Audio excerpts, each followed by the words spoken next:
thanks for joining us today. The students presenting today are part of an Honors English 12 online course. The course is blended, but the majority curriculum is completed online. The students' capstone projects are problem solution-based issues in society. Each student researched an issue of his or her choice and came up with a solution to the problem. Today you will hear information about Common Core, coral reefs, and student stress relief. Please feel free to complete the evaluation you received and turn it in at the end of presentations. Thank you. Now let's welcome Sarah.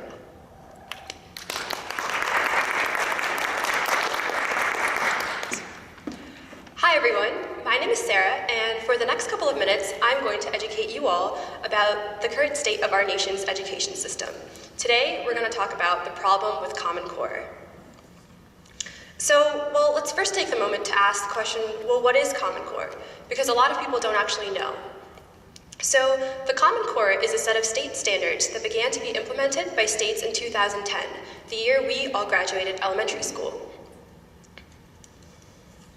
Basically, it's not a curriculum, but rather a set of educational guidelines and academic expectations for each grade level, and it aims to gravitate away from more traditional memorization-based procedural learning.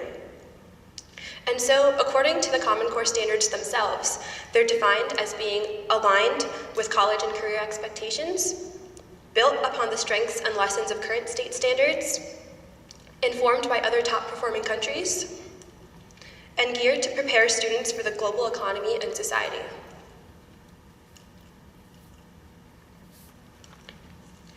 And so there are obviously many proponents to Common Core who advocate that this is exactly what our nation's education system needs. Some of their main points include that the Common Core is internationally benchmarked. So in other words, our performance can now be compared globally to other countries.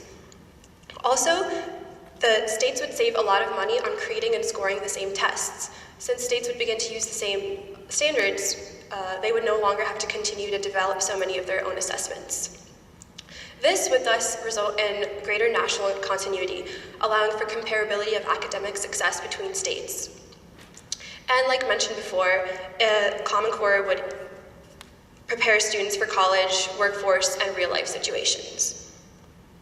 So obviously Common Core sounds amazing, like a truly great idea, and that's because it is. It actually is exactly what our education system needs. The problem with Common Core, therefore, is not Common Core itself. It's the fact that it has simply been set up to fail.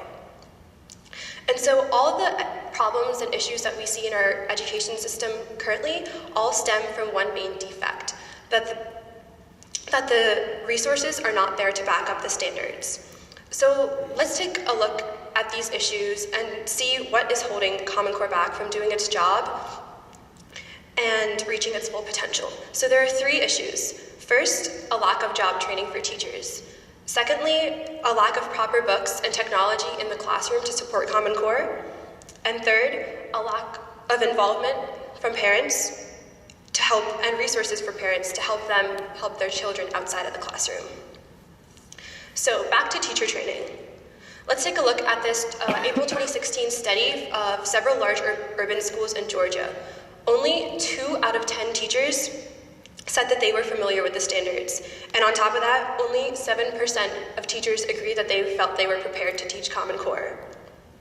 So these teachers, like us, have grown up accustomed to a teaching style completely different from what they are now being asked to teach.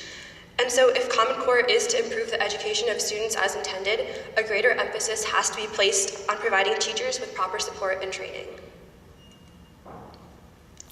Secondly, the classroom resources. Top researchers in the country report that none of the major textbook publishing companies were producing Common Core aligned materials, even though they said that they were. This makes it virtually impossible for teachers to get materials designed to provide the facts, the procedures, and the concepts they are supposed to be teaching in their classes. And lastly, a very important but largely ignored factor, the parents. So from a survey I conducted of 95 high school students here at Freedom, a whopping 71.1% stated that their parents have struggled to help them with homework or understand assignment directions. This is the biggest challenge that parents with young children in elementary school especially face. Not only have they not worked with solving basic math problems in years, but they are obviously unaccustomed to working with a different solving process. So by helping parents, we can help their kids. So what we need is not a total revamping of the learning standards, but rather a rehabilitation of the teaching process. The foundation that Common Core has laid is a good one. The answer lies in fortifying it, not scrapping and starting over. My proposal begins with implementation of Common Core specific graduate classes in college, which you would think already exist, but they don't. Additionally, for teachers already in the workforce, there would be special classes administered similarly to how teachers already have periodic in-service days. These would be put in place to provide clear, distinct instruction on how to teach and communicate Common Core to their kids. This idea would be then taken a step further towards involving parents, becoming similar to monthly mandatory parent-teacher conferences, where parents can learn and do for themselves what their child will be asked to do, not just simply go over a curriculum or talk about what the child will be learning throughout the year. This allows them a chance not only to understand and ask questions about what the child is being asked to do, but to collaborate directly with teachers and other parents so that they can become the best resource for their child. This solution is non-invasive in a sense because it does not involve trying to change Common Core itself. It doesn't need government approval, passing of bills, etc. And also, the cost of implementation is extremely low. It costs little to nothing for schools to hold more in-service sessions for teachers and parents, and the cost of creating and requiring a graduate class for upcoming teachers is extremely minimal.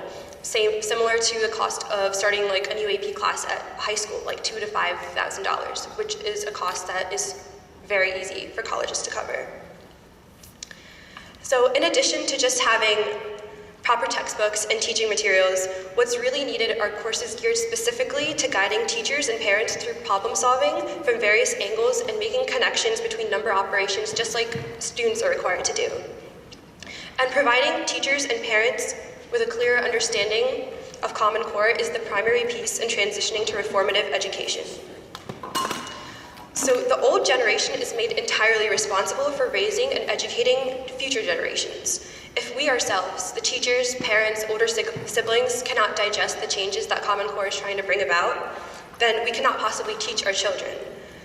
And so in conclusion, the main takeaway is that we cannot expect a wave of education reform to work if everyone is not on board. Thank you.